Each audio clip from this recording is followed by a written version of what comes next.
we'll call the Public Safety Committee meeting together. This is Thursday, November 9th. Madam Clerk, would you please call the roll? Alderman Boyd, He's excused. Alderwoman Davis, Alderwoman Howard, Present. Alderwoman Spencer, Alderwoman Boyd, Alderman Bosley, Alderman Muhammad, Alderman Oldenburg, Present.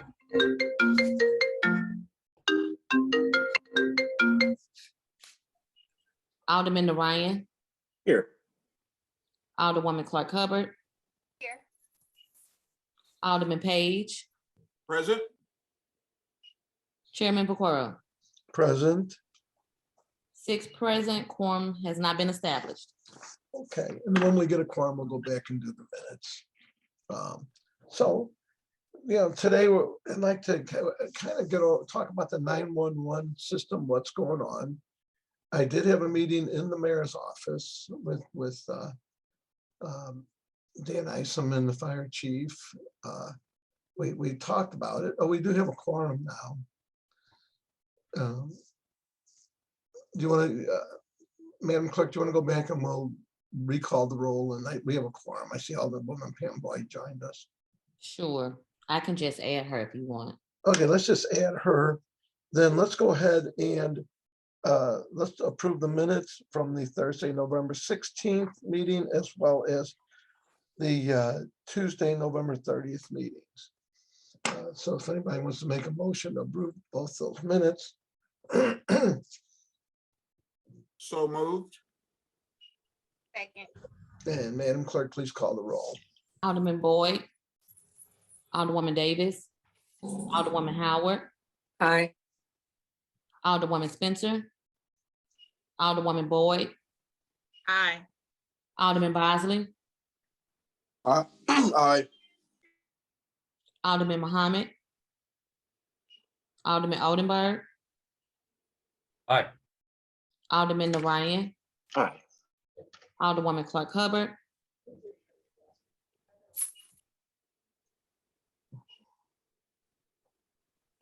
I didn't hear you. You're muted. It's I. I'm trying to keep my mute off because they're working on the office next door. So I. Alderman Page, Aye. Chairman Pacoro, Aye. 8 aye votes. Someone's having, so let me, so we did talk. I was a little disappointed that the acting personnel director did not come to this.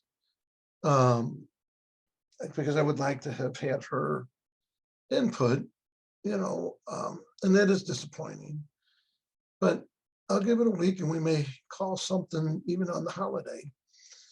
Just like to get her opinion of what's going on. And it just didn't seem to me that we always seem like 1 or 2 people short of what I'd really like to see. So having said that, I'm disappointed. We did talk, and I don't think there's any question, at least in my mind, that, to do this, I think what you call an ESAP center where you put everybody together. But I think the way they're going about it is not the way it should be done.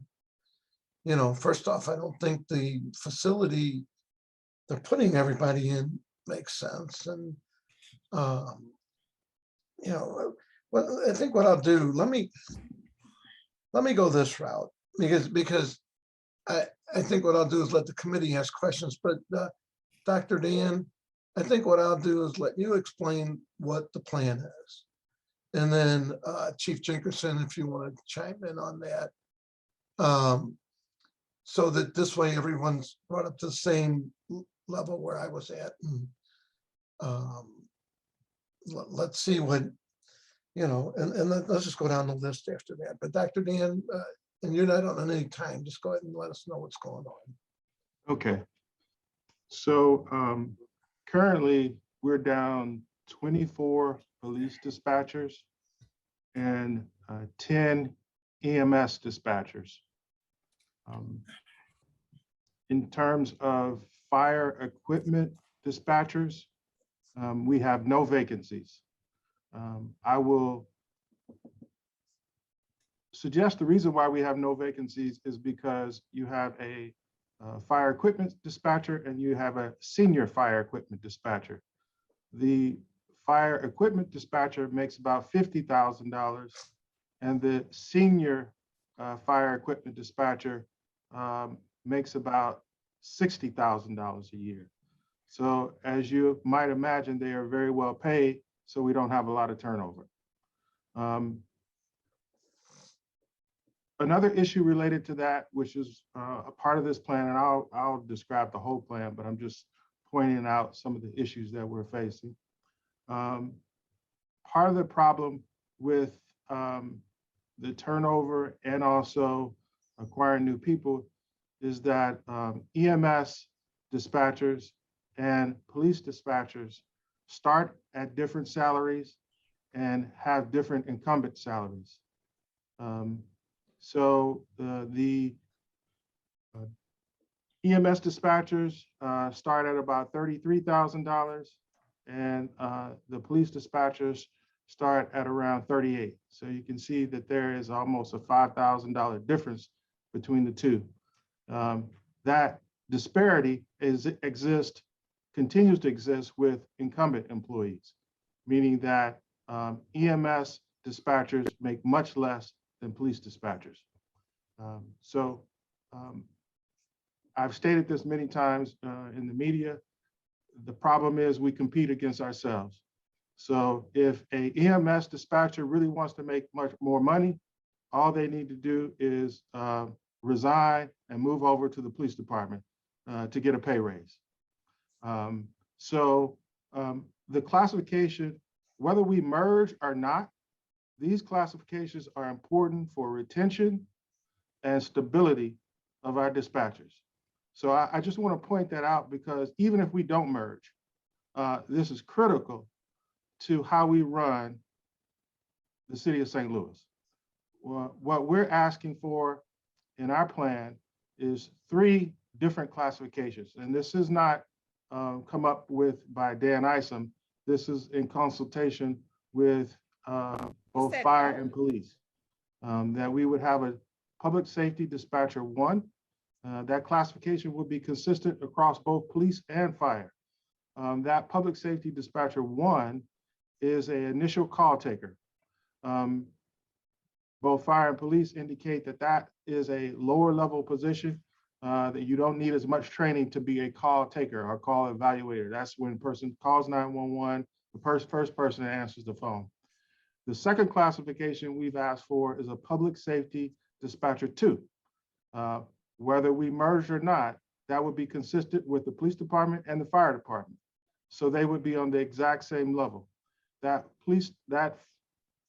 public safety dispatcher number 2 would be the same classification, same grade.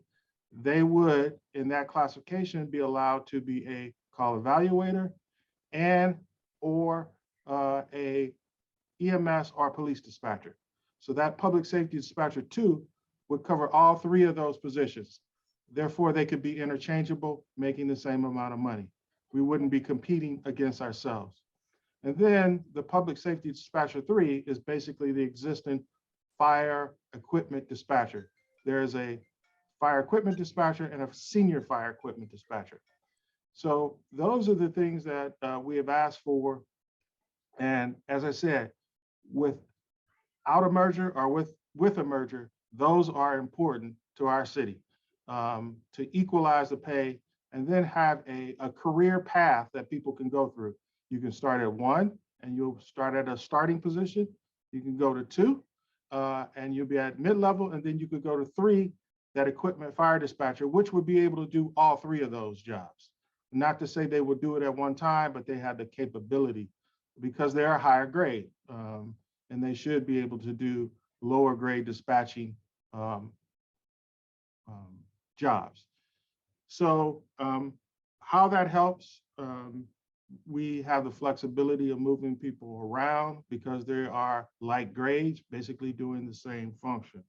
Right now, we're at 60% grade in terms of grade of service for dispatching. What that means is 60%, 62% of our calls are answered within 10 seconds. The national standard is 90. So we're about 28% off of where we need to be in terms of answering calls for service. That fluctuates, of course, from day to day. Sometimes it could be higher, sometimes it could be lower. But on average, we're about 62% grade of service on a daily basis. The other thing I'd like to point out is that we have made some changes in the interim. We have stood up a prompt when people call 911. They can either press 1 for police or 2 for fire EMS. This way, we're able to divert some calls directly to the fire department, and they can be call evaluators. But that doesn't get all of the calls, and I won't go into the details of some of the problems that creates, but it is a stopgap measure prior to merging. The other thing that we're doing is trying to stand up some virtual agents. These virtual agents will take non-emergency calls. So in addition to the emergency calls, the dispatchers on the police side have to answer these non-emergency calls as well. That diverts dispatchers from emergency calls. And so these virtual agents will kind of do the same thing. It's a non-emergency line. Oftentimes people are calling because they want to know about someone in jail. They need a police report, a number of different things that they call that non-emergency line for, but it takes away a dispatcher who has to call back. And so these virtual agents will filter those calls to the appropriate location. We believe that that will take about 100 calls a day away from the 911 center. The overall plan in terms of merger, as Chairman Vaccaro said, is to initially move into the police headquarters 911 center, moving both fire and EMS and police into one location. I believe that helps with coordination. It helps with planning. It gives us a flexibility to use resources, and certainly being in one location helps with communication. Currently, even though we haven't said this, we're actually in 3 different locations because police are in one location over on Spruce Street, but in the fire department, the fire equipment dispatchers are in one room and the EMS dispatchers are in another room. Both of those rooms are fairly small. I don't know if you've ever been to them. So, so I don't see how the space that we have, and I firmly believe the space that we have is adequate and consistent with actually what they actually have right now. So that is the plan, is to move them all into one location, hopefully move them into one classification. We have provided a 42-page merger plan. I'm willing to give that to you, Chairman Vaccaro, to share with the other Public Safety Committee members. But I think it's a very thorough plan. We've given personnel what they've requested. And I think ultimately, this is the direction that we need to move in. So that would be my. So if you could send that to the clerk, and if the clerk can get that to the Public Safety Committee, that would be nice.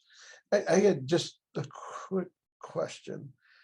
From when we met, one of the concerns, I guess, that the fire chief brought up, if I remember, is that their system is way more updated than the police system, in a sense, their computer system and all that.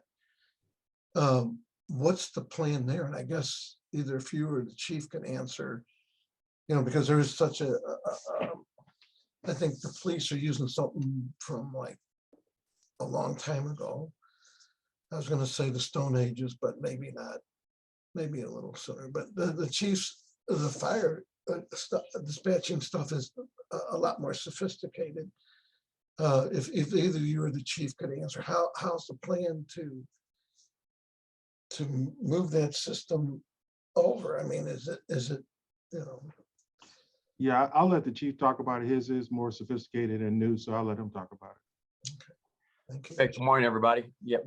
What we're doing right now, we are in the process of reviewing the systems that are available to us. You know, because the police are used to a different type of CAD system, computer-aided dispatching system. The fire department for the last, I'll say approximately 3 years, we've been moving and updating our system. We're about finished with it. So yes, it is the newer version. It's the latest and greatest, if you will. But we are in discussion with the police to try and decide what is the best way to go for the city, you know, as it pertains to both the police, fire, and EMS. So we're trying to make that decision.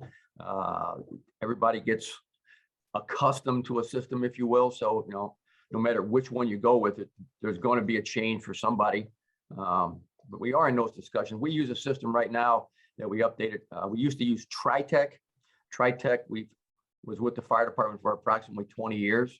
They were bought out or merged with a company by the name of Central Square, which has approximately 7,000 users in the area. So we're looking at what's the best option for the city to move to. I'll digress a little bit as we talk about combining the dispatch centers. I've been a proponent of combining dispatch centers since I've been chief, and that's been 15 years. The need for the city of St. Louis to move to a public safety answering point, or a PSAP, as everybody wants to call it, is an absolute necessity. And probably the biggest reason for this is as the fire department gets evaluated by a company called the ISO, which is the Insurance Service Offices. What that determines how our insurance rating is figured. That insurance number determines what commercial properties pay in insurance. The scale is based on 1 being the best, 10 being the worst. St. Louis City has always held a #1 position. They came out 8 years ago and put in the new standards of ISO rating. And one of the big hits that we took was the lack of a functioning PSAP center, or public safety answering point, or one consolidated system. The city of St. Louis did bring in a study about 15 years ago by an organization called the Kimball Group to do a study on the communications within the city in the public safety realm. And they basically said 15 years ago, it had to be done. So that's where we're losing points. We moved to a #2 position, which has cost some of the commercial entities and some residential, depending on the insurance companies, some increased costs due to lack of having a PSAP center. So it is, we have to move to this eventually. There was some work done in 2019 with regards to moving to a consolidated PSAP center in one building. I believe there was an engineering firm that was hired to do the study.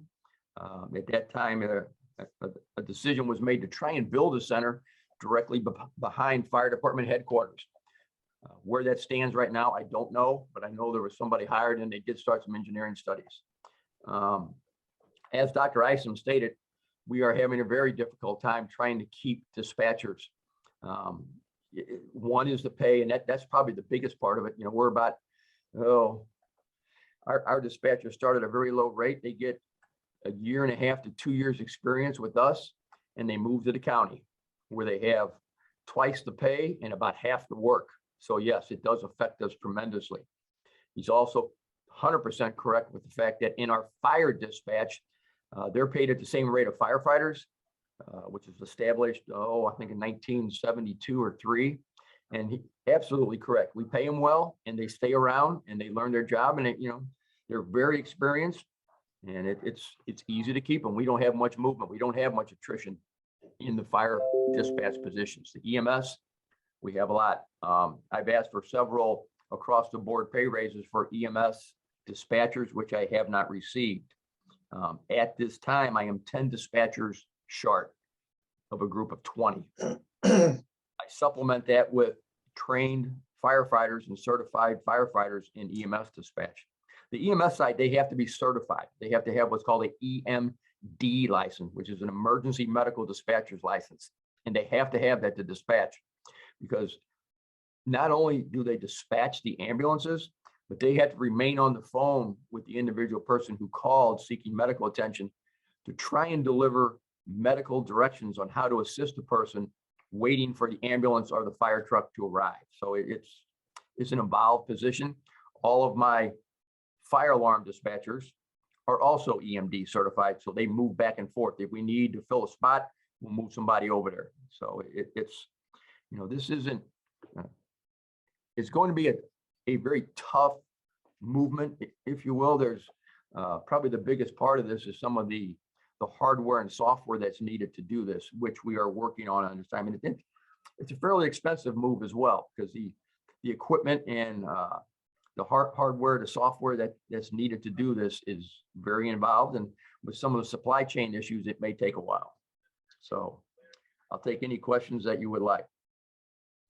Well, let me go with Paul Payne for a minute. And Paul, so the EcoDevo board put money in for a PSAP, you know, or ESAP, PSAP center. Can you explain? Because one of my concerns that I get from people that call me is, you know, maybe the size of the space. Could I give you two? I apologize. Can I get 1 minute? I've got someone at the front door. I was expecting. No, go ahead. I'll Go ahead. I'll be right back. Turn your Okay. camera off, so and then we can come back. So I know that the EcoDevo, I guess, Dr. Dan and the chief, and then I think we'll move on to the members, and anyone who's not a member, certainly just jump in, but after we go through the members. But it seems like the building that they're in, which used to be where the police headquarters was, is in a lot of disrepair. Is a lot of that been addressed, or is that, you know? And Well, I guess, I Dr. mean, Dan, it's your call. Yeah, I mean, as I've gone over there to visit it, is certainly things that I think need to be updated. And there's been some neglect in that building, certainly for years. We're trying to address those things as we move the fire and EMS people in, because, I mean, we understand that change is difficult for people. People do not want to be disrupted in the things that they've done for a long time and in the places they've been. So what we have asked is that, you know, some of those things be cleaned up and cleared up prior to this move, because it will make the process a little easier for people if they're moving into a space that's clean, that doesn't have all kind of repairs that need to be done. So you're right, Chairman, we have asked for some of those things to be cleared up before this happens. Well, I'm going to go to Paul, and then I'm going to go to the committee. So Paul, so the EcoDevo board put money into the PSAP center, and where's that money? I guess. Yeah, the design was initiated a few years ago through EcoDevo funds. Then when the pandemic started and we had to basically stop everything, depending on how we ended up with the budget. So all of that was deferred. So we're sort of in a status quo where we were before that allocation. There is a recommendation from the capital committee to jumpstart the design again of about $3.2 million. And once that appropriation is approved, or once that is submitted, then we could get that process started again. Because that was, and I remember making a presentation to this very committee before on that same presentation that was made to the capital committee for what the PSAP entailed. Okay, because I mean, you know, I get bits and pieces and parts, and I like the you know, dispatcher 1, you know, 2 and 3, and I guess everyone would have the opportunity to test up, I guess. And you know, I have concerns. I also have concerns on a timeline. I mean, to me, it seems like if we're to do this, this is something that's going to take a long time, not a short time. I mean, I'm talking like a year or two. But, and then one of the other concerns that we're 24 dispatchers short, but yet in this meeting, we were told that they hired 22 and they're not short. And that was only 2 weeks ago. Did everybody quit? I guess, Dr. Dan, my understanding, I mean, this is what we were told maybe 3 weeks ago in the meeting, that personnel sent over roughly 65 people that were able to you know, they were fine with them, and that we hired 22 and we're up to speed on that, and now they're just being trained. Is that true or untrue, or did they all quit? Yeah, I don't think anybody has ever stated that we were fully staffed. I mean, since I've been here, there has not been a time when either EMS or police has been fully staffed.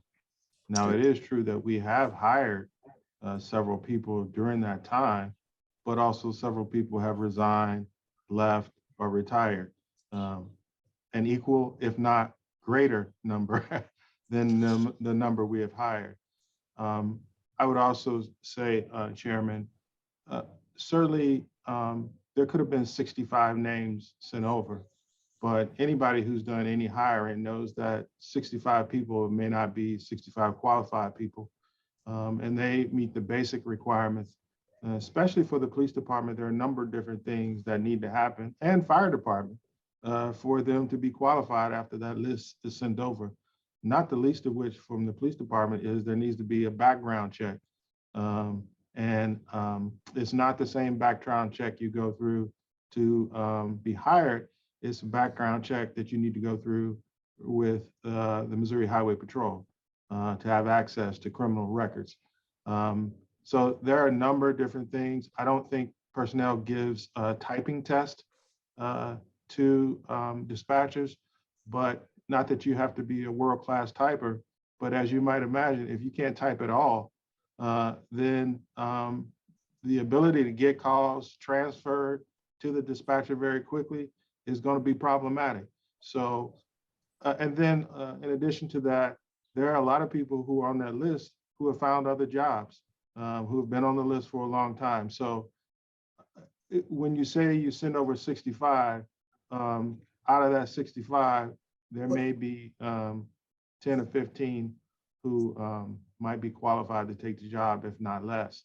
I think Chief Jenkinson could probably speak to that issue better than I can, because he's dealing with it directly. We were told, and you can go back and look at the tape, we were told they hired 22. And that was as little as 3 weeks or 4 weeks ago. Yeah, and I'm not going to dispute whether or not we hired 22, but obviously if we hired 22, we had a number of people who quit too. So if you've got 22 hired and 24 that leave, you're down to. So is the, and after this, I'm gonna not ask anything else, but at least I don't think I will. Is that 24 police dispatchers down? Is that accurate as of today, or is that, I mean, is that as of today, we're 22, 24? That was accurate as of last night, unless somebody else quit or. Paul's gonna jump in on this. Paul, yes. Yeah. In being called for today's meeting, I wasn't quite sure what information you need. So I did pull together an exhibit. Now you may have, both chiefs might have something as of today, but usually what I would do is say, what's the most recent payroll totals? And so I did pull together an exhibit on what our costs are for the, and it will sort of highlight some of the the issues that both chiefs were talking about in terms of where everyone is in the budget, what the budget salaries are, and what the currently filled positions were.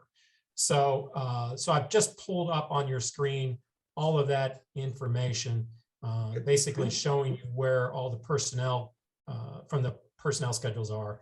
And I can send this to you, Mr. That's fine. Chairman. Can you walk us through that? Because it's hard for me to see, but so Yeah, let me. we got fire alarm. Yeah, they're basically the first, and if you were looking at the budget today, you'd say, okay, in the comptroller's office, that's where the line system 911 costs are. In other words, those are the ones you pay the phone company for the 911 system costs. Okay, so that's just a simple non-personnel account, and there's two of them, 911 system, and you'll see that in the budget. But where most of the discussion today has been is over the positions. And as you've heard from both chiefs, the fire department has both the fire alarm response dispatchers as well as the EMS.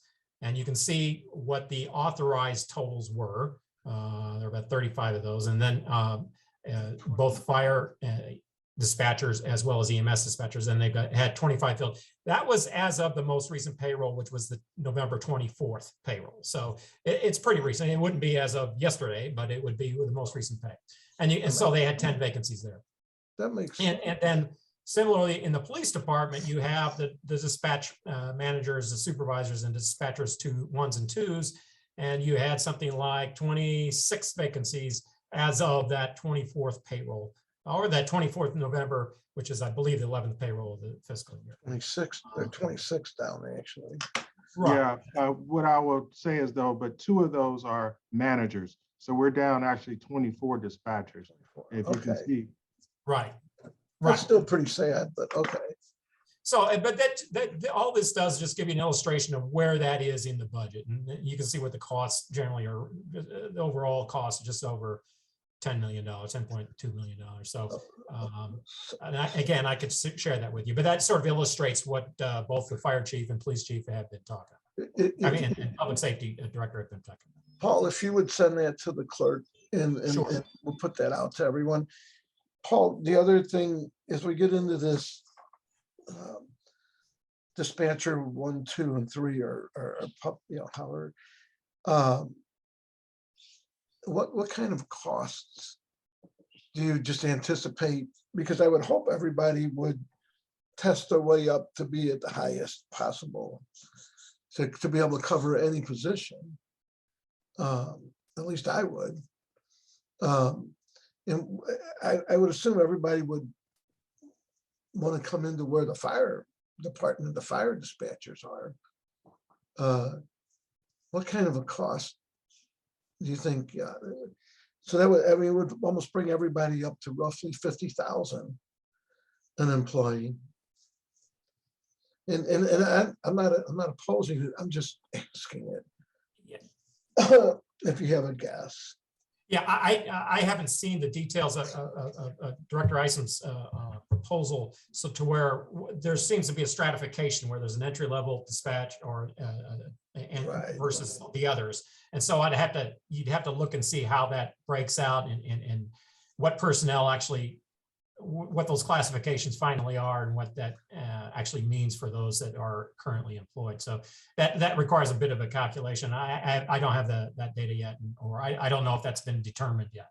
So Yeah, Chairman Vaccaro, it would really only apply to the EMS dispatchers to bring everybody in line.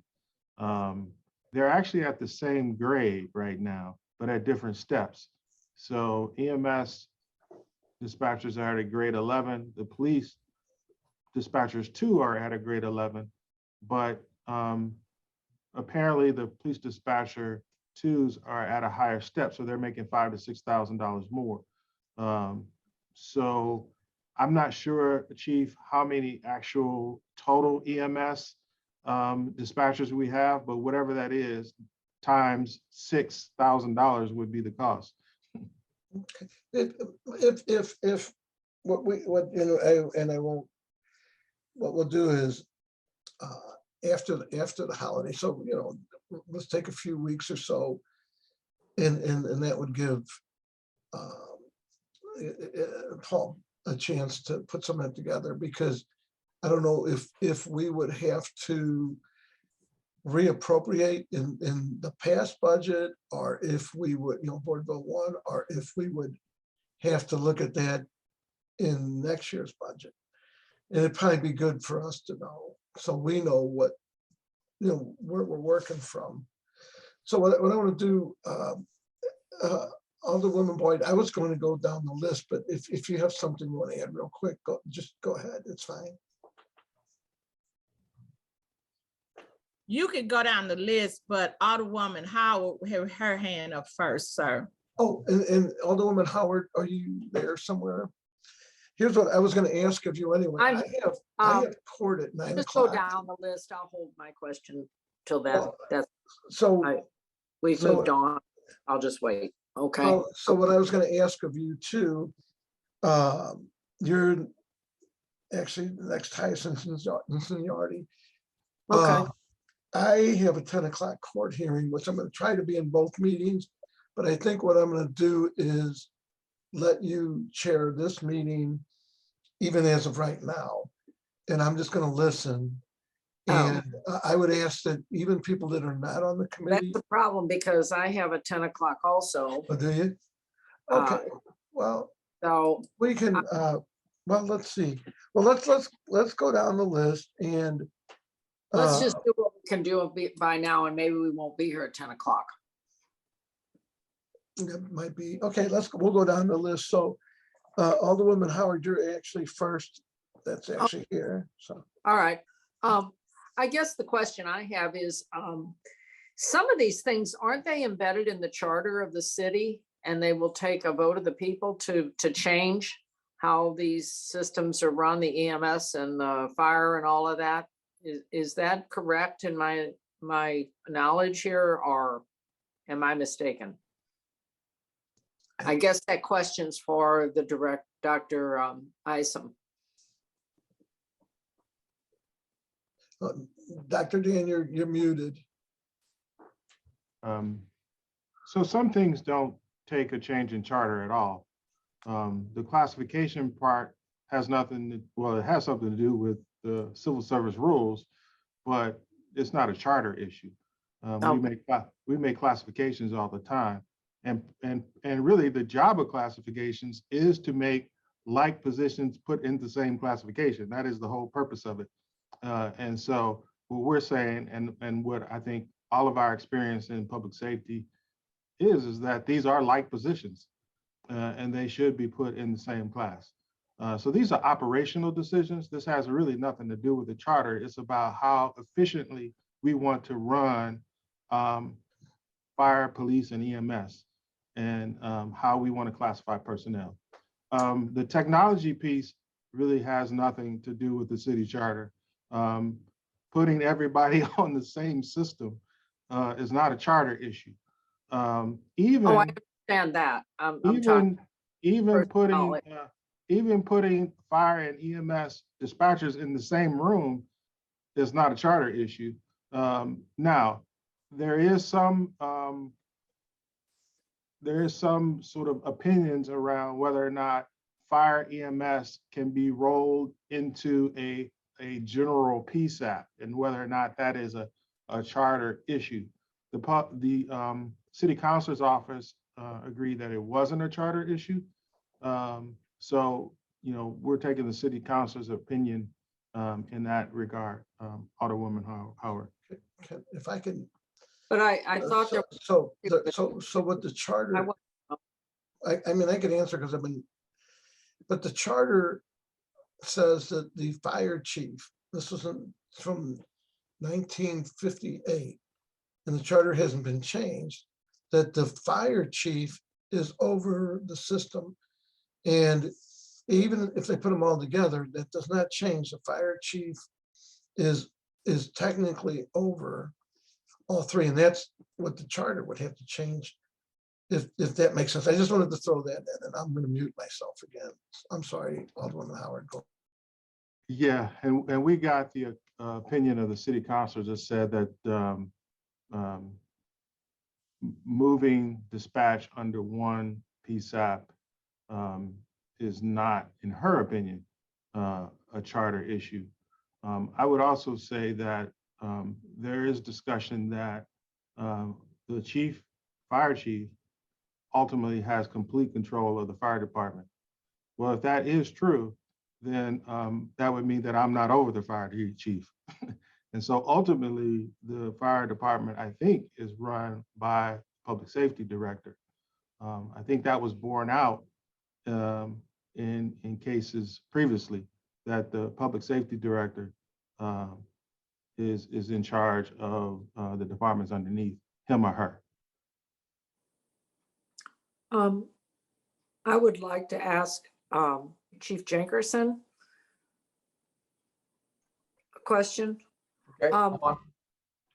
Okay, Chief Jenkerson, what is your understanding of this? And I know some of these are antiquated laws and Mhm. charter amendments that were placed in, but I mean, what is your understanding? And I agree with Dr. Isom as far as I think this would be a smooth transition and we would be, in the 21st century by doing this.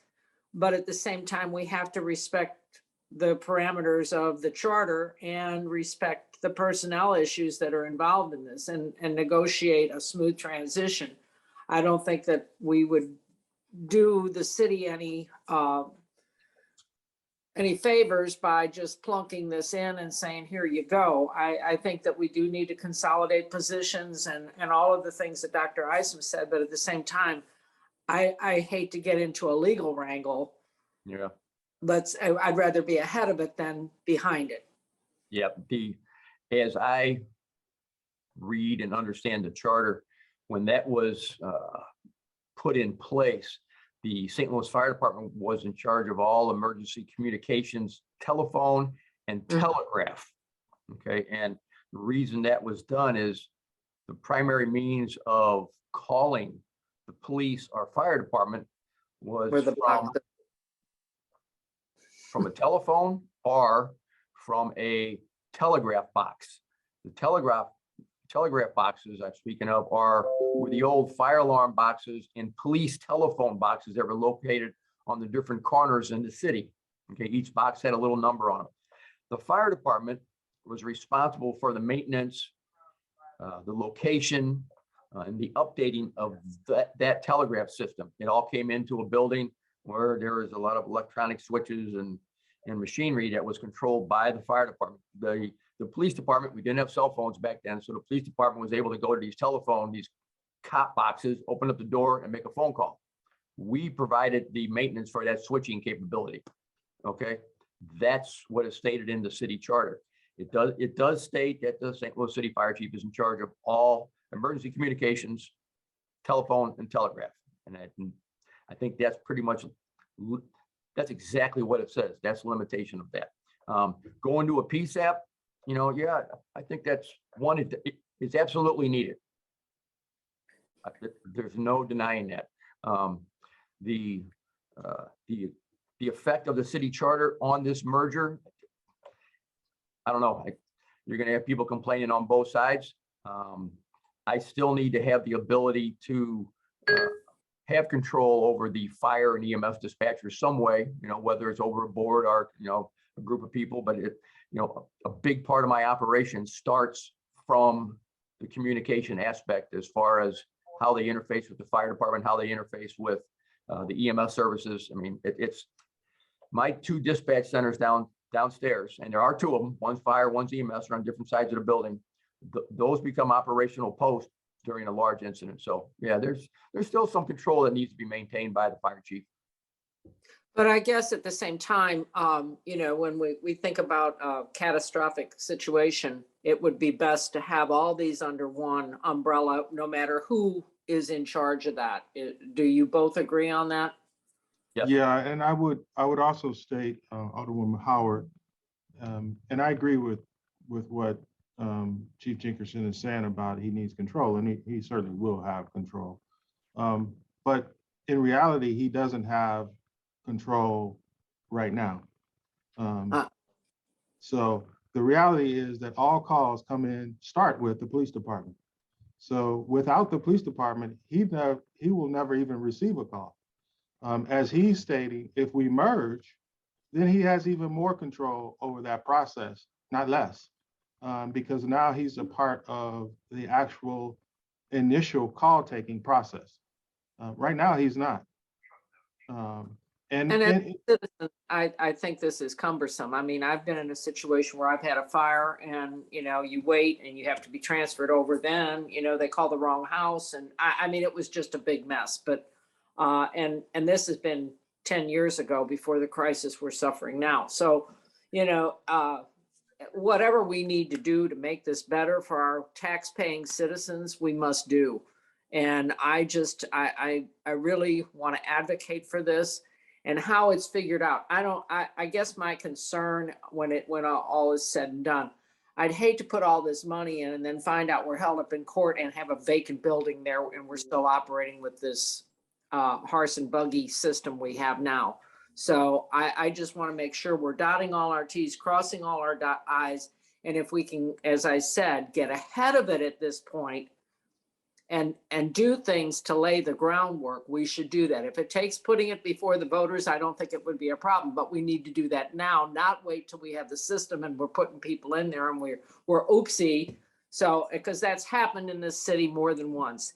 And I just want to make sure whatever we're doing doesn't hit a snag when we, you know, in whatever 3 years or whatever, when this is up and running, that we don't have a big legal wrangle over it. So that's my concern. And I appreciate the work that's been put into this. And I think that the people will be very happy once it's up and running. So, and hopefully we can respond to their emergencies in a more timely and expeditious manner. Thank you. That's all I have, Mr. Chair. Excuse me. Thank you. Alderwoman Boyd.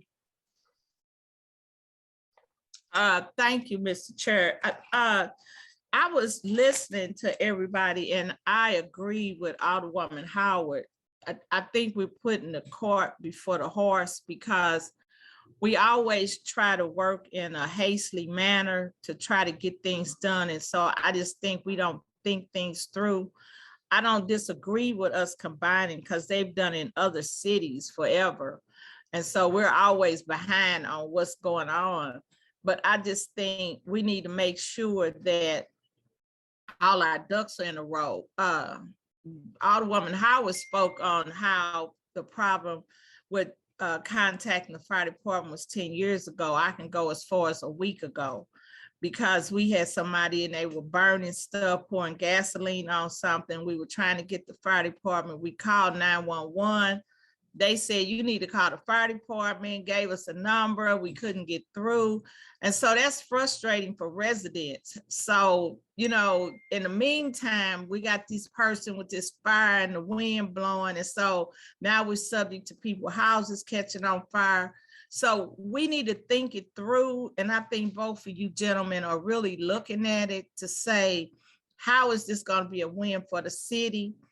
But I just want to know, how did we get so distant in salaries? Because it just seems like the police, whoever is fighting, and Dr. Isom, this is not a reflection of you, this is just a reflection of history. It seems like somebody was constantly fighting for the fire department to ensure that those salaries were competent to the work that the people were doing. But in the police, it just seems like that they weren't. Even to the systems, they weren't. And so how does somebody go up the ladder if you don't have any incentives to get them to want to go up the ladder? How long does it take people to want to go up the ladder? And that's my issue, make people want to go up the ladder.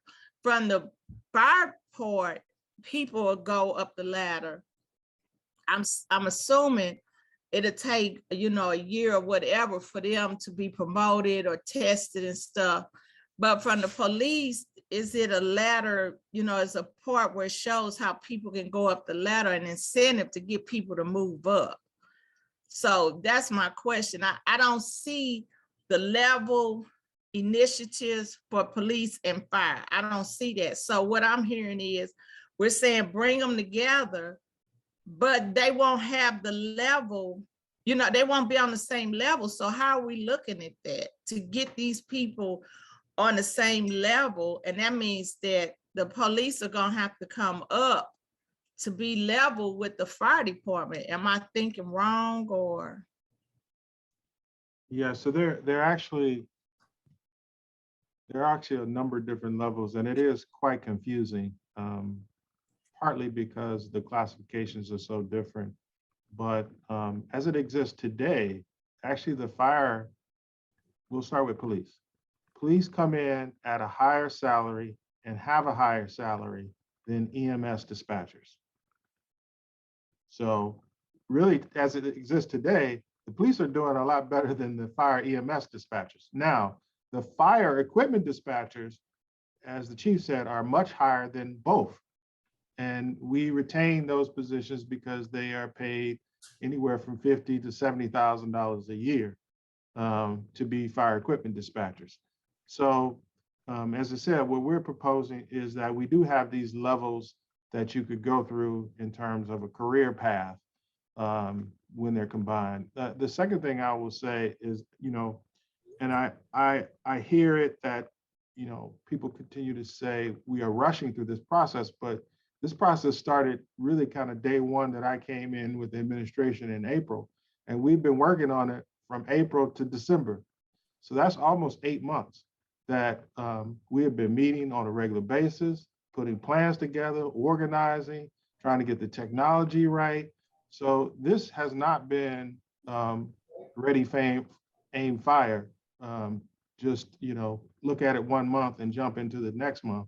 It has been a lot of work, even prior to me coming here, as Chief Jenkinson knows, they were meeting about this on a regular basis before I came.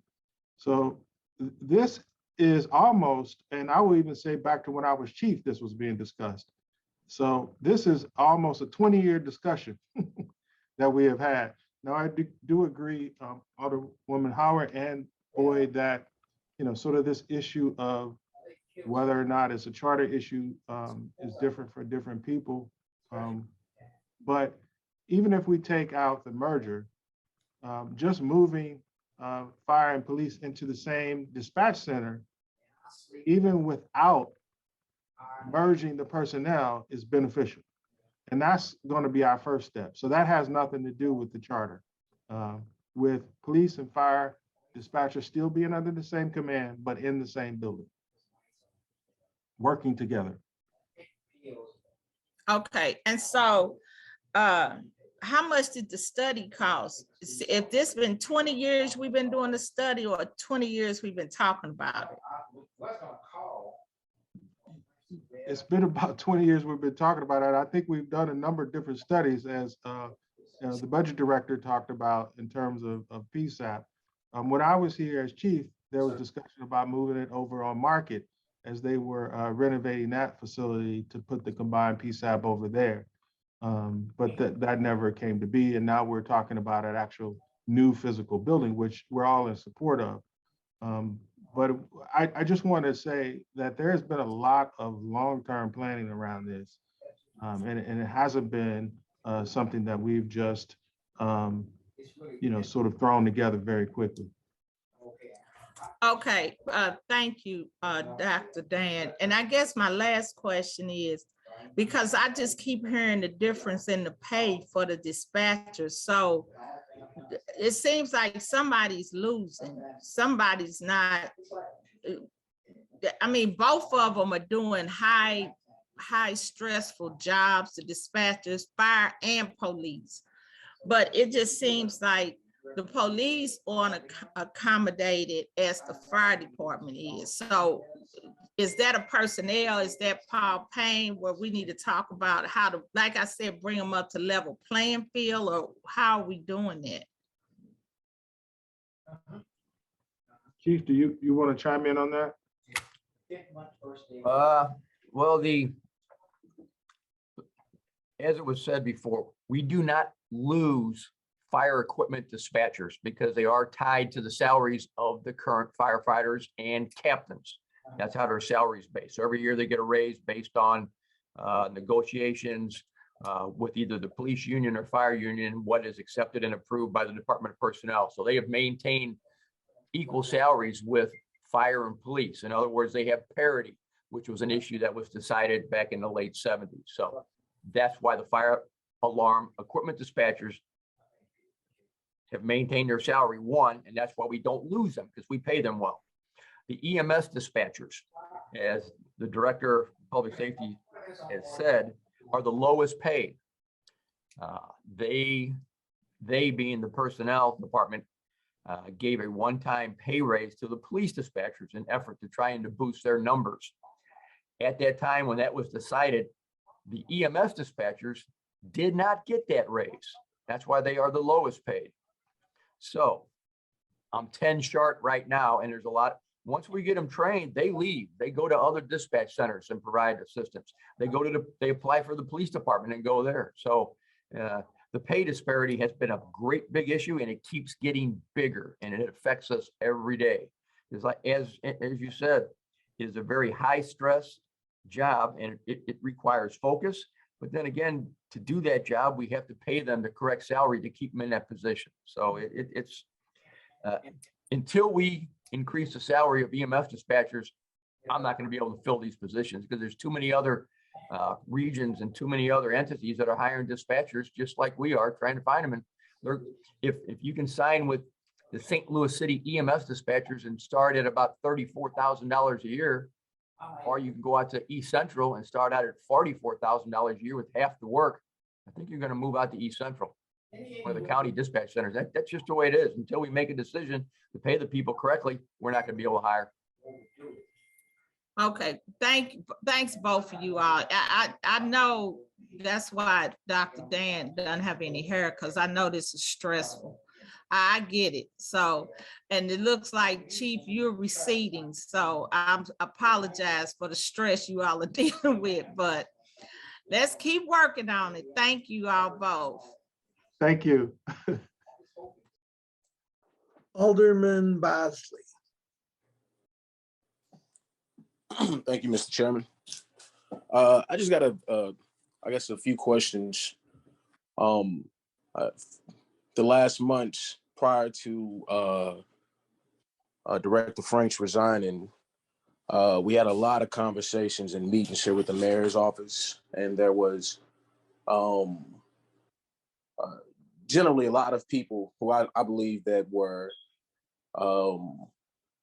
sent letters who did apply to become dispatchers, but they were denied within just a few days by the city's application process, saying that they were unqualified. We did have a lot of conversation about that, and they were in the process of changing some things and getting back with individuals and letting them know why some of their applications were denied. There were multiple instances of individuals who could have just left something unfilled out on the application, maybe filled out something wrong, and the computer supposedly kicks it out within 48 hours and they get a rejection letter. So, if we are really looking at, which I know that we are, filling up those seats pretty quickly and trying to figure out where we can get people from, I think it definitely will be worthwhile. And as going back through those files, which I did ask Director Franks for before leaving, I've been waiting on the information. I asked him for every individual who has applied for a dispatcher job and other jobs here within the city. I wanted them all who were denied, what were the basis of their denial or disqualification from the actual job? And had they been reached out to, if they could have been qualified and it was just an error through application, were they reached out to get that error rectified? And those things hadn't happened up until, still now to this day. So I really believe that we do have individuals who are qualified, who have filled out to become dispatchers within the city. I don't believe that you all ever got those names or you were privy to those individuals who were looking to be a part of the St. Louis family and, be a part of the dispatchers. Once again, based on how that system supposedly has disqualified multiple people based on small things here or there. So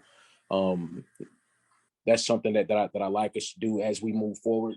because we do have a lot of people who have been interested in working for the city at its current pay scale. We do talk about pay all the time, but there are people that are getting out of college, individuals who have gone through certification classes, done a whole lot of communicating in other capacities, that would qualify to work for the city and would like to work for the city. But once again, in recent years, the process to become being hired here has been very, very difficult to navigate unless you are truly connected. And even some of us who work in the Board of Aldermen, who are supposed to be connected, and individuals who work officially at the police department and other places, you all have sent individuals in and still have gotten the same lackluster performance from the personnel department that multiple other departments have gotten at the same time. So just as once again, a note now, I would at some point in time,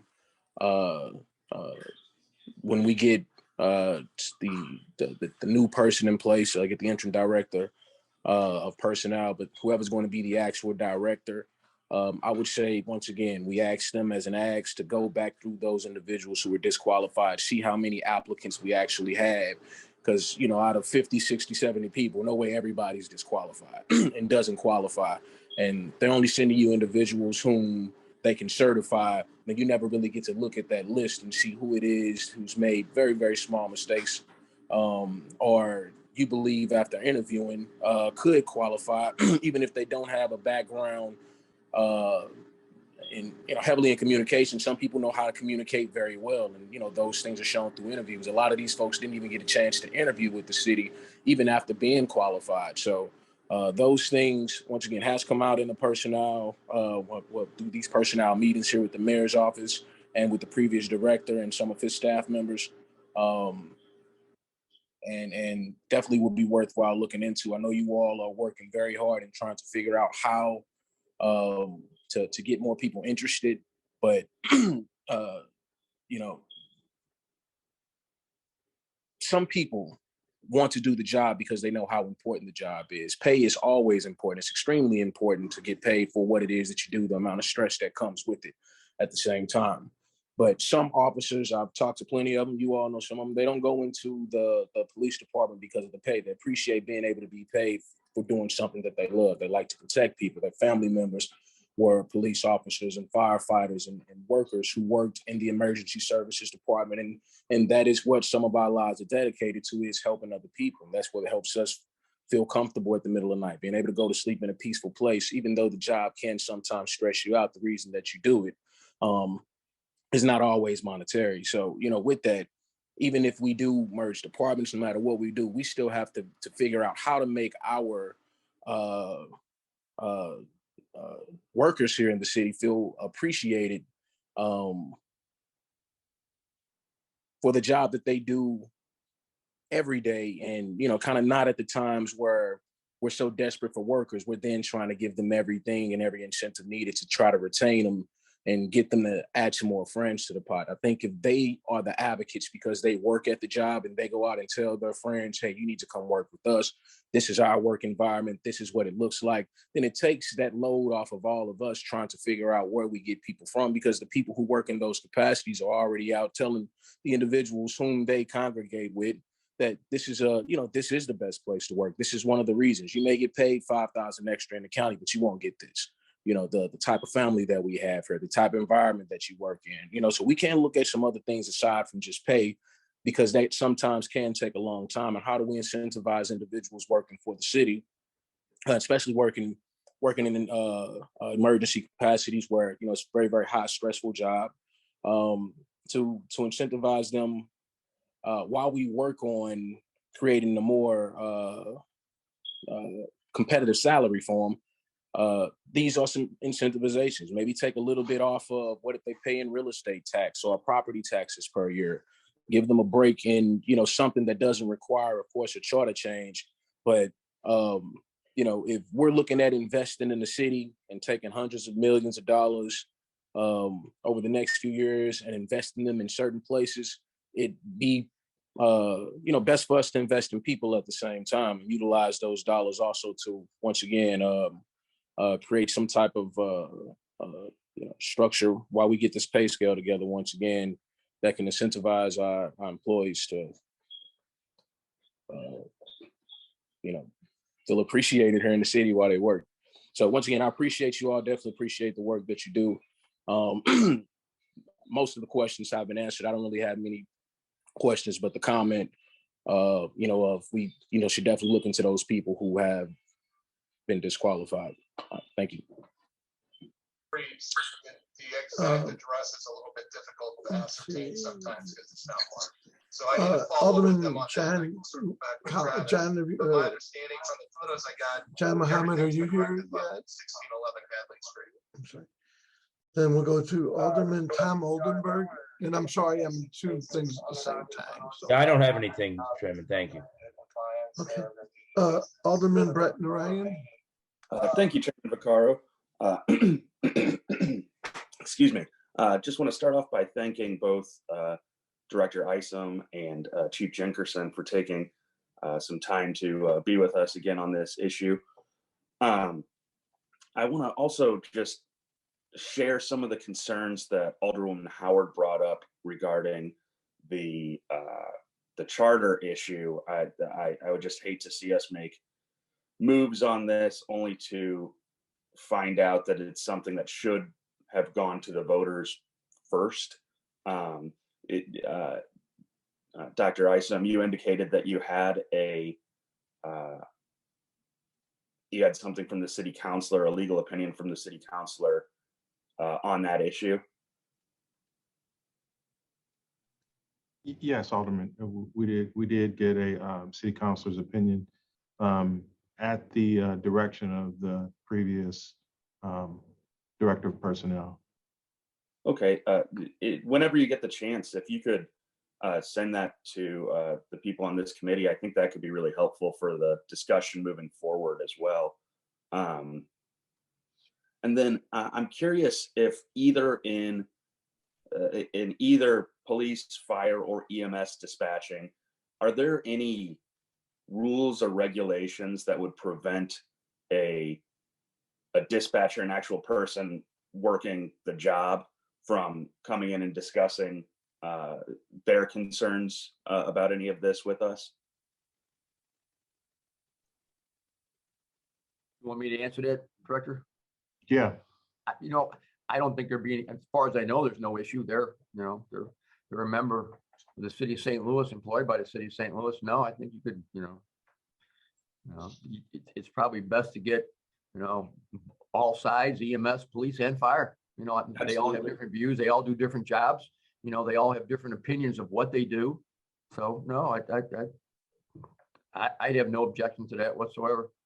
Okay, yeah, I think that could be really helpful, just because I know that, other members of the committee that I've talked to, we're hearing things either from, fire dispatchers or from police dispatchers, and there's, concern about this process. And I'd love to have this committee at least be in a position where we're hearing from the boots on the ground on the issues. I think a lot of times with these issues, the people closest to the problems understand some of the solutions.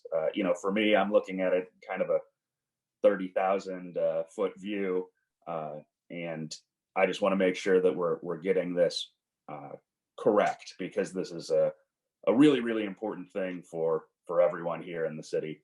And Chief, I know that you mentioned the Kimball report earlier when you were talking from 2008. For members of the committee, that report is on the drive under the handouts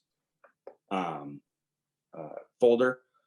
So there's a few issues that were raised in that report, and I'm just curious if we've done anything about it in the last I guess what now? 18 years. Yeah, yeah, it's been some time. But there was some concern about the existing facilities being inadequate, just in general, in terms of size, security. The security was one that I was particularly interested in. both due to the idea that a natural disaster, a terroristic threat, or a civil unrest of some kind could really influence the ability of a 911 call center to operate. It sounds like from this Kimball report. Is there any idea that actually having these people in 2 locations could be more advantageous than a single location because of those security risks? You know, there's always some discussion regarding the separation of duties and being able to, have, primary, secondary, and even tertiary backup sites to be able to deliver dispatch capabilities.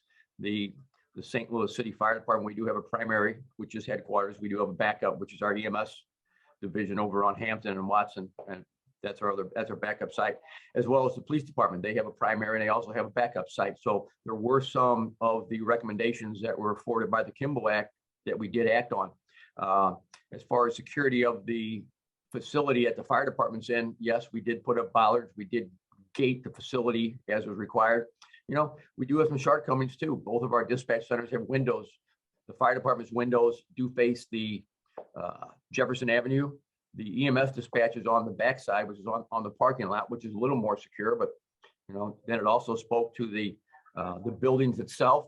Were they built up to earthquake standards back then? No, I'm sure they weren't.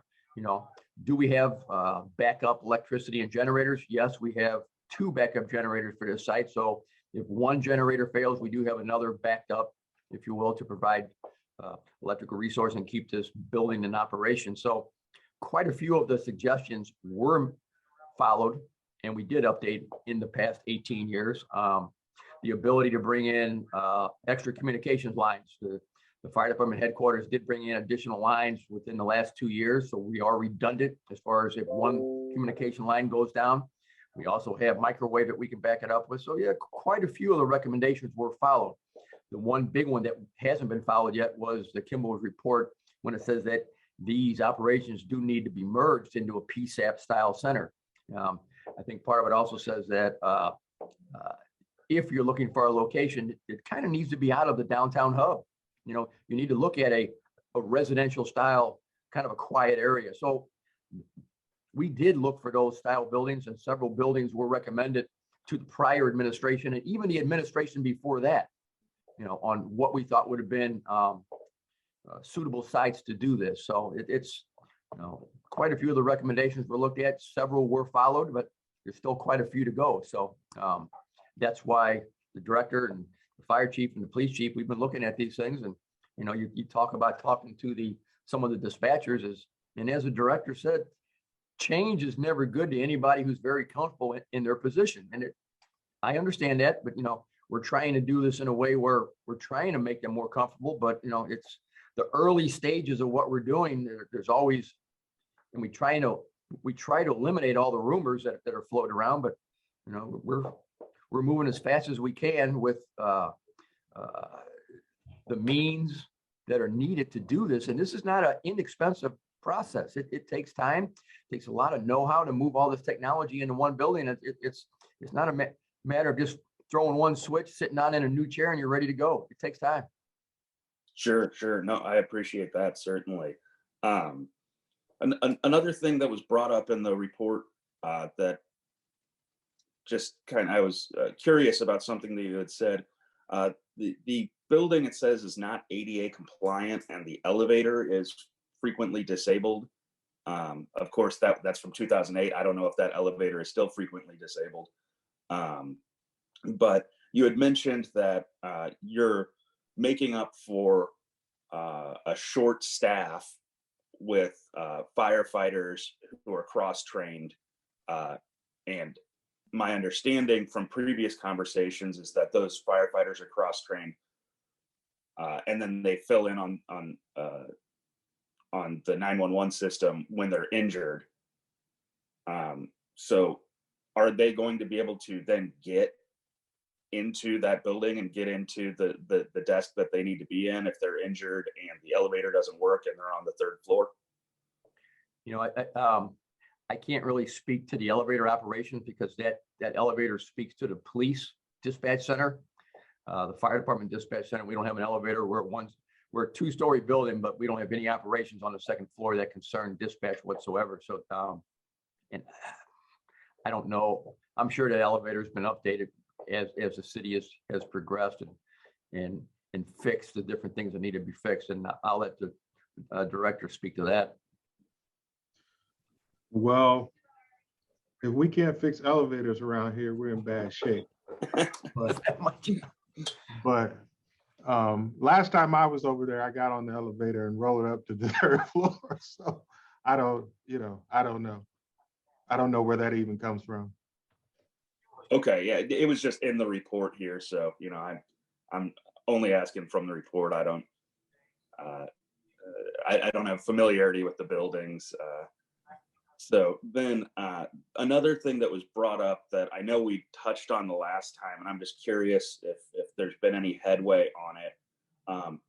So there's 3 different unions that represent these folks, and it seems like we're not going to be able to have kind of cross training and people answering these calls across the board unless there's some sort of agreement with the unions to actually cross train and do that. And I guess that would come through some sort of collective bargaining agreement. And I'm not trying to touch on the finer points of any agreement that anyone may be discussing right now, but is there any movement on that?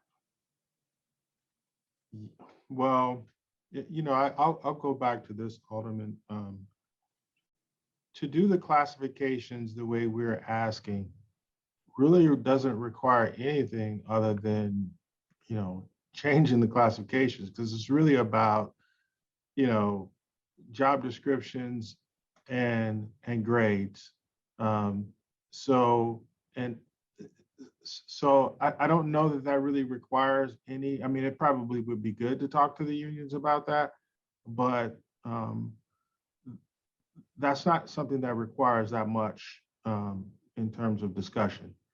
Now, if we actually merge, everybody into sort of one department, yes, that will take some discussions about who will be the union that represents those combined personnel.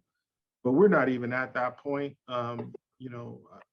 What I've talked about with the chief and the fire, both chiefs, is that we just want to physically move into the same operating space. As many of you all know, probably know, is that when you have a unified command, sort of in a crisis situation, you all bring everybody together, fire, police, all the other agencies. Well, we're in a continuous sort of unified command every day with police and fire. And so my main goal right now is to move them into the same building where they can operate and communicate together.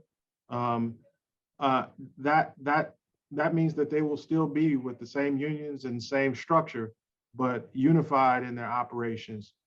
I would like the next step to be the classifications, and they can still remain in their respective departments. The long term would be for these negotiations to speak with the unions to completely consolidate, but that's sort of the third step. I'm really at the first step and the second step, which I don't think really requires any discussions with union, because ultimately, if we get these grades and classifications right, people are going to get increases more than likely. So I don't think anybody would be opposed to that. So under your current plan, if you're a senior fire dispatcher, you'd still be a supervisor and you'd still be on the same track for promotions. Yeah, I mean, it really wouldn't change, especially that position at all. They, as the chief indicated, they're at this highest grade, so they can move down and do, when needed, EMS dispatching. They could do a call evaluator, I mean, if needed. even in their own respective shop. But if you combined all of those, you'd have that flexibility in all categories, you know. And the other thing is, even if we stay separate, you know, if we're short, you know, public safety dispatcher twos on the fire side, we could easily sort of transfer people over there to up their numbers. So it gives us a measure of flexibility, if that helps with your question. So they'd still be tied in with that fire department parity. So they'd still be able to advance to get, I think it's the same pay as a fire captain then. Yeah, so this is all kind of confusing. So the EMS people do not have pay parity. The EMS dispatchers don't have pay parity, and that's only for fire equipment dispatchers. Our understanding is that would remain wherever they go, that parity would remain, but parity is based on police salaries, right? So these salaries are based on what a lieutenant and a captain is, or really a police officer and I think a lieutenant or a captain on the police department. So that parity is based on the police actual scale. That's where it comes from. I gotcha. Okay, and so just to reiterate, just so I don't have someone who is concerned, the people who I've talked to before about potentially coming before this committee and discussing, they've had, you know, concerns that if they voice their any concerns about any of this process to this committee, that they may have some adverse action taken against them at their job. But as far as you two are concerned, there's no issue with someone coming in, and as long as they're telling us the truth, the whole truth, and nothing but the truth, we could have someone from EMS, someone from police dispatch, and someone from fire dispatch come in and address the both concerns and advantages of this potential merger. So Alderman, and I'm sure the chief can speak to this as well. I've spoken to the fire equipment dispatchers, the EMS dispatchers, and the police dispatchers, all of them, and they were very comfortable telling their concerns to me. So they've already told them to my face. So I don't have a problem with them sharing them with you. I will say, as the chief says, change is hard, and people don't want to change. And so I don't think that we would, although we should try to deal with people's concerns. And that was my purpose of meeting with all of them, to hear what their concerns were. But I don't think I'm going to be able to satisfy everybody's concern with this move. Sure. No, and I totally understand that. I just want to make sure that we're going into this with both eyes open, and that we don't have, I guess, the unknown unknowns, if we can make them known. Yeah, but I will say they weren't shy at all with telling me what they did not like. No, I understand. I'll speak a little bit as well. I mean, I've had conversations with all the dispatchers and all the supervisors, and yeah, they've expressed their concerns. You have to remember, these people get paid to communicate, and they, believe me, they can communicate when they want to on many topics. So I tried to explain to them what was going on, how it was happening, and it changed as we were progressing forward. So they just want to make sure that that they have the ability and have the means to provide for public safety in the city with emergency communications. That's the primary focus of most of the questions. Will they have everything they need to do their job? So yeah, absolutely. That's really what I'm hearing from folks, is that none of it's coming from no one's trying to take any victory laps or score political points or anything like that. That there is just this concern about providing the best service for the people of St. Louis. And I think that, I hope at least, that everyone on the board here shares that concern, and I firmly believe we do. And so I think the end goal here is just to end up with a system, whatever that system may look like, that's going to be the best at looking out for the well-being of the citizenry here. So thank you very much for that, and I look forward to continuing this discussion as this moves on. Thank you. Just quickly, Dr. Isom, if you would, it would be nice to, I know you can't have everybody at one time, but if you could arrange for different, first on the committee, then off the committee, aldermen, maybe one or two at a time, be able to go and sit in to the different dispatch centers. Not be disruptive, but just to watch, just so we have an understanding of how it works. So if you could arrange that, and just, you know, one or two people at a time, sit in for a while just to see it, so they have a good understanding how that works. Would be really nice. So we'll get a list to you. And again, I realize you can't have all of us up there, but it would be nice to see, because we're getting things about leaking roofs and everything else. But even beyond that, just maybe getting a good understanding how that system works, how the calls come in, how they're dispatched. I'm sorry. So Alderwoman Clark Hubbard, you're up. Thank you. Thank you, Mr. Chairman. Good morning, Dr. Isom and Fire Chief Jenkinson. A lot has been said, and a couple of the questions I had have already been asked and answered. I just still cannot get over that there's changes that haven't been made since we've been dealing with telegraphs. So they kind of went over. I was like, are we serious here? But like Dr. Isom said, and I say it all the time, you know, change, yeah, it's uncomfortable for some people, but they'll be okay when they see that it's better for the greater good. And that's what I think we all are working for here at the city. And so to what Alderwoman Howard said, though, we want a smooth transition and out of respect. And I think you mentioned it as well, Dr. Isom, that it's going to take respect for this kind of transition to work, because I have been to and toured the fire and EMS dispatch center. You know, I know how much I love the fire department. And so I've seen it. I do remember about the new equipment, but I do know about the work that's been talked about, like you said, Dr. Isom, for years about this PSAP center. So I'm ready to just be engaged and supportive on any end I can be, because meetings like this, I feel like are what we need to absolutely do to eliminate the rumors, like you said, Chief Jenkinson, and make sure that we don't get distracted by all of that, but that we work together to bring this forward. So I just had a couple of things about the virtual, and for people that are watching so that they don't get confused, the virtual agents. I think I might have experienced a virtual agent this week. And you can tell me if I'm wrong, Dr. Isom, but when I called an alarm, to sum it up, an alarm went off in my parents' and my father's house, and they called me because they couldn't reach him. And when they called me, they also called the police department. Well, of course, I went over there myself, and I called the police department because a door was adjacent, a door was open.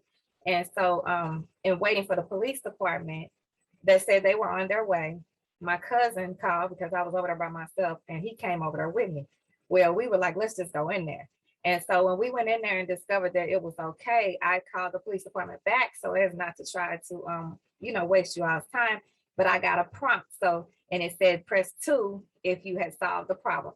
And I did press 2. So I want to know, if you can explain that just so people know the virtual assistant, was that the virtual agents or whatever, maybe, or if not, and then just shout out to the police department because they still came. But thank you. I just want to know that people understand how that process works. And then I'll have one more question. Yeah, so those are the things that we're trying to implement in terms of sort of virtual intelligence, so that we can divert some calls. So is two things: that follow-up calls, but also initially, if we do have somebody who is put on hold because we have a backup of calls, they're able to hit a prompt and ask, do they want fire, police? And if it's fire or EMS and they press that number, it'll go directly to the fire department. They won't have to wait for the police department to answer it and then transfer the call over to the fire department. So we're trying to implement some technology fixes while we're waiting on this sort of physical operational merger that help us deal with some of those repeat calls. And that is, you know, a repeat call when someone calls back. We want to know whether it was solved or not. And if so, that kind of helps us manage calls. Absolutely. Thank you. And to Chief Jenkerson, and everybody knows how bad I want to be a firefighter, but I've never was a firefighter. So I'm not the one to try to sit up and think I know or don't know. I ask the questions, and I wait for the answers of the people that really know and do the work and are on the ground. So I just wanted, just your opinion. Do you think that that part, the virtual part, will be better on your end, the equipment and everything, the confidence you have in the locations that you're in now? Are you okay with that? And do you feel that it'll transfer to a newer location, or is there anything that we can do to help support this being the smooth transition that we want it to be? Okay, a couple of questions there. One, I do think the virtual or the AI, the artificial intelligence that we're using right now is taking some of the pressure off the dispatch centers. It does seem like the 911 calls, which was the biggest complaint that we were receiving from not being answered, are being transferred and answered much quicker. Okay, so no, I think that part of that, putting that in place, part of what I call the Viper system does seem to be taking some of the pressure off the 911 system. Two, we still need to hire dispatchers. We got to do something to get the dispatchers into the program. And I think the most important thing is raising the pay to pay them for what they do. The actual move and consolidation, yes, I've been a proponent of a consolidated PSAP center for 15 years. The whole time from the day I made chief, I've been working for that because I knew how important it was to the city, for the safety of the public and for the safety of the people who visit our city. It has to be done. I mean, every report you read says the same thing. Why haven't we done it yet? You look at the other major cities across the country, they're working out of PSAP centers. And, yes, it is a uncomfortable move to start, but it has to be done. So I just want to make sure that when we do this, we do it right. We have to make sure we have our technology in place. And that's probably the biggest piece of it. This is not an easy move when you're trying to combine different dispatch centers into one dispatch centers and make sure that everybody has the technology and the equipment and the support to do their job correctly, because we can't afford to drop a call. We can't afford to miss a call. Right. So we can't say, oh, we're in the process of moving. Sorry, we messed this one up. Nope, I can't allow that to happen. So I want to make sure that when we move, we're ready to move. That's great. That's what I agree. And that's some of the things that I've been telling people that, this is about people's lives. It's not about moving furniture and things like that. This is about saving lives. And it sounds like we're all, to me, thankful for this meeting again, because it's dispelling some of the rumors that are out there. It sounds like to me that we all are on the same path. And what Dr. Eisen said about equalizing pay and forming career paths, that is what we are trying to sell the city of St. Louis as being this place where you can work, live, play, further your careers, and move and have pride in it. So I'm 100% in support of this. We're working with you all and helping support you all. I have one more thing about, and I don't know if these are dispatchers, but I guess this might just be a public thank you, because I have grandparents 95 and 100 that live at home, and I check on them every day. And sometimes when I'm there, most times because of my schedule, I'm there when they get a phone call from the fire department. They get a phone call every day from the fire department. I don't know if people in the city of St. Louis know about this program, but they literally get a phone call every day at the same time, checking on them from the fire department. So this is my public thank you to whoever that is. I don't know if those are dispatchers or what role, where they are in the public safety department or the fire department, but thank you for those programs like that. And please know that you all have my support 100%. That's very much appreciated. That's called the Are You Okay program. We've had it in place several years, and that list continue to grow. And we check on all of, the elderly people in the city, the people who we just want to, it kind of preempts us having to go there with an EMS or an ambulance call. And we just say, hey, everything okay? What do you need? And no, it's a very good program. So I appreciate the shout out. Thank you. That reminded me one other thing, Chief, if you could text or email me. I'm getting people wanting shots in their house. whether it's the flu shot or the COVID. And separate from this, if you can send me an email as to how we can go about doing that. Yeah, that's being handled by the health department, but I'll send that over to you. Okay. And then, thank you. Alderman Page. Yes. Good morning, everyone. And thank you to Dr. Isom and Chief Jenkerson and Budget Director Payne. I've been listening very closely and taking a lot of notes. And I have a lot of questions, but a lot of them have been addressed already.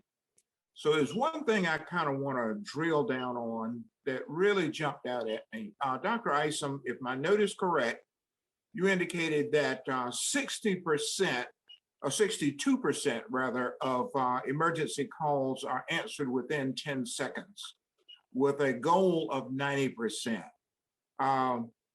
Given the criticality of response to the calls that come in, that's a little scary, a little unnerving. But given that 62% are answered within 10 seconds, that's a good thing for those. But I'm real curious to know the data that underlies that remaining 38%. Do you have a breakdown or a hierarchy of how those remaining 38% of calls are answered and the amount of time?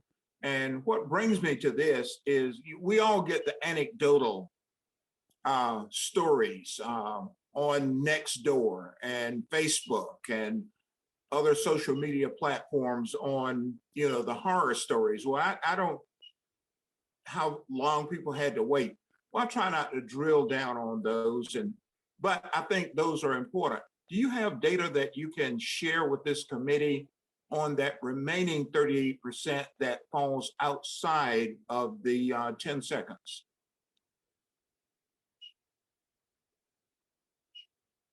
I think you're muted. Yes, Alderman Page, I can share that with you. There's sort of different categories. We track it at 10 seconds, within 10 seconds. I think it may be within 30 seconds and maybe within 60. So of course, that number, that percentage goes up considerably as you move up the ladder. So, and then, we track the overall number of calls that are coming in as well. So I could get you what that looks like to the committee. I was trying to pull it up now, but if you got another question, I could give you a little bit of that. Just a quick follow-up to that question. I'm also curious. I've made a number of notes on the police dispatchers where you are below complement, EMS below complement, and I realize that those staffing shortages probably play into those response time numbers. And I think there's a direct correlation there, but the resolution to that, as far as pay increases, as far as leveling categories, implementing the dispatcher 1, 2, 3, consolidating people into fewer buildings or one building, those are long-term strategies. And I'm curious, is there anything that we can do to reduce those response times by reorganizing, strategizing? Is there anything that can be done to maybe reorder the way things are done so that we increase that number of responses within the 10 seconds or even 20 seconds or whatever? Just a thought. I'm just trying to think of some kind of way. Is there any way that we can do some quick wins, some triage while we're working on the longer term strategies? Yeah, we are. We're starting to go back to original idea of training some of the EMS people to be call evaluators, because that's the biggest part, right? The initial call coming in. If you got enough people to get that initial call coming in, you get that greater service better. Right. So we're doing that on the fire side, and then we're also training new recruits to be call evaluators to fill in on overtime when we need extra persons. So that's sort of the short term, as you said, goal, along with expanding some of these virtual solutions. So we do have two short-term goals. That's sort of training fire police personnel to step in with shortages on overtime, but also to stand up some of these virtual agents. You know, within 60 seconds, and this is just one report from one day, we're answering 82% of the calls within 60 seconds. So we're very close to that grade of service at 60 seconds. And that's with 900 calls answered. You know, roughly about 600 calls in a day, at least in that data report, have been answered within 10 seconds. So that's still pretty good, but it's not necessarily where we want to be. Now, even if we get to 90%, Alderman Page, there might be some people periodically who will be put on hold. So that, right. But that number should be much less at 90% than at 60. Right. Yeah, I would agree. And in my inquiry here, I would never recommend any strategies that would reduce quality of service in order to increase timeliness. So I think it's a balance. But anyway, thank you for that. If you have any reports on response time stats, if you could share those with the clerk, that's something I'm really interested in. And thank you, Chair Vaccaro, I yield back. Thank you. So anyone off of the committee, if you just pop your picture on and raise your hand if you want to speak. Alderwoman Evans, go ahead, please. Yes, thank you, Chair Vaccaro. And I want to thank Dr. Isom and Chief Jenkinson for the informative information that I have received today. You guys are doing an awesome job. I raise my hands to you, and all I want to say is just keep up the good work, and I appreciate the jobs and the work that you guys are doing. I did put in a 911 call the other day, and I was answered immediately. So, and this was a couple of days ago. So kudos. I know you're doing your best to answer the 911 calls that go in, and I appreciate you. That's all I have. Thank you. I don't see anyone else raising their hand off the committee. So we're going to wrap this up. So Dr. Isom, I don't know, Dr. Dan sounds easier for me. So anyway, Dr. Isom, if you could please get us the list like you had said, and if Paul, if you can get us the information you sent, and if you could set up one or two at a time to where they can go up. They don't need to be escorted. I mean, if they can just go up, because they may want to sit in for an hour or 2 hours. They may want to sit in for a shift.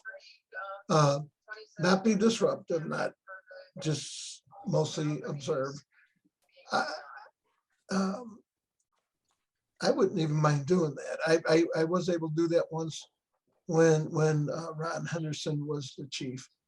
I got to go, and it was kind of an interesting how they do that. So if you could do that, and then I would hope maybe we can get some more updates, maybe 4 weeks from now or so. And I would really ask that the the new or the interim personnel director come in, because I do have the opinion from Linda Thomas that said, in her opinion, that it would have to go to court. And I realized, I go to the people, I'm sorry, go to vote the people. I realize what you're proposing at the minute doesn't change anything other than putting the services in the one building, which I don't think anybody's argued that that shouldn't be done. I don't want this to be, and I know it's a sore subject, but another closed the workhouse where everybody's saying, just let's take our time, let's do this right. And then we close, but then reopen and call it something else. I just ask that we do this in a timely manner and we all work together, if that would make sense. Because I don't think we're fighting against you. I think we want to all row in the same direction. So Dr. Dan or Chief or Paul, if anyone want to say anything to wrap up? Yeah, I will just echo everybody's statement. The whole goal is to have better public safety. And we've talked about this for many years. And that is what it's about, is trying to get life-saving services to people as quick as possible. And so I would just say that we're trying to do everything we can to make this a seamless move, and one that's going to improve our services.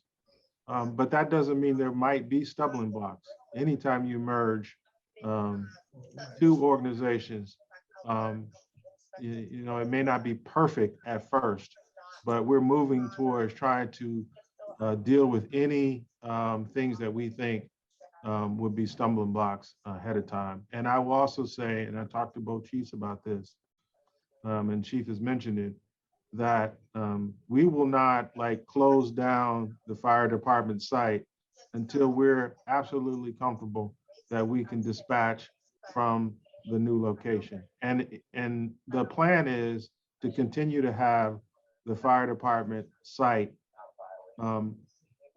operational so it could be a backup site. So that equipment and that site at the fire department will remain as a backup site if in case needed. So I just wanted to mention that as well. Thank you. And I'm sorry, I'm in court at the same time and waiting for the case to come. Anyway, if no one else has any other questions, I don't see any, then we'll take a motion to adjourn and thank everyone for coming out. So do we have a motion to adjourn? So moved. Second. And so just all in favor? Aye. And we did have a couple excused, which was Alderwoman Davis, as well as Vice Chairman Jeffrey Boyd. And Alderman John Muhammad, I know, told me he would. So anyway, other than that, we're adjourned. God bless. Thank you all for showing up. Have a good day. Have a good one. Thank you.